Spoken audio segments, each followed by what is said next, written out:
Toujours dans le dur économiquement, le FC Barcelone songe sérieusement à se séparer de Frenkie de Jong. N'hésitez pas de liker la vidéo si elle vous plaît, et si vous êtes nouveau sur la chaîne, n'oubliez pas de vous abonner et d'activer la notification pour ne rater aucune des prochaines vidéos. On commence.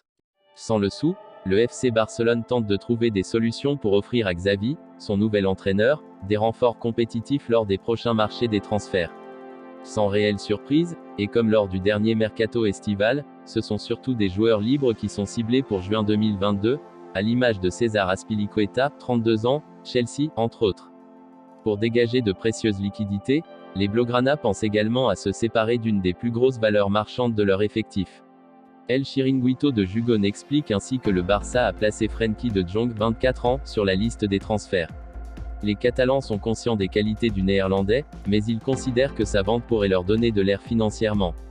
Clause à 400 millions d'euros sous contrat jusqu'en juin 2026, l'international orange, 37 sélections, une réalisation, arrivée pour plus de 65 millions d'euros à l'été 2019, possède une clause libératoire fixée à 400 millions d'euros.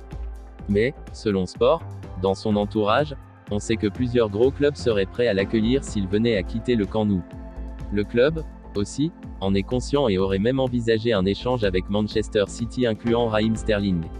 Alors, la décision semble avoir été prise de mettre le Batave, formé à l'Ajax, en vente, afin d'en obtenir le meilleur prix et de réinvestir une partie du pactole sur les campagnes de recrutement à venir.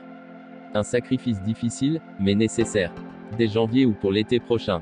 Frenkie de Jong connaît en tout cas la position de Joan Laporta et ses équipes. Affaire à suivre. Alors qu'il reste encore des matchs comptants pour les éliminatoires du Mondial 2022 de la zone Europe, les barrages s'annoncent déjà spectaculaires.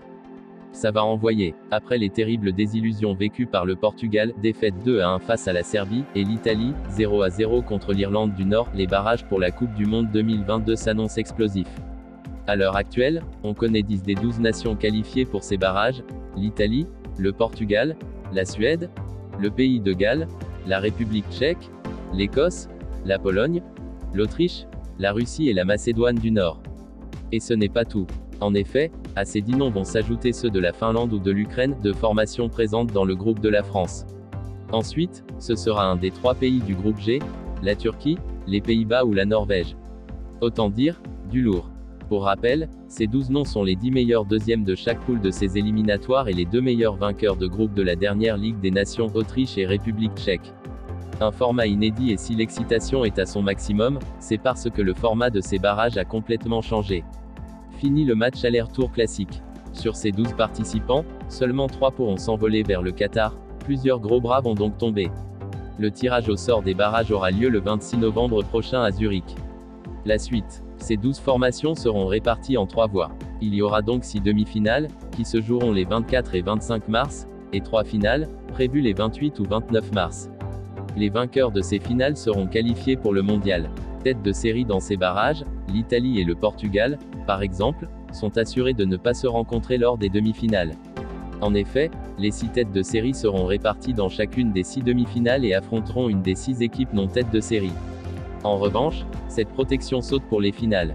Le vainqueur de la demi-finale 1 affrontera celui de la 2, le gagnant de la numéro 3 sera opposé à celui de la 4 et ainsi de suite. En clair, si l'Italie joue la demi-finale 1 et que le Portugal joue la 2, les 2 derniers champions d'Europe s'affronteront en finale s'ils se qualifient.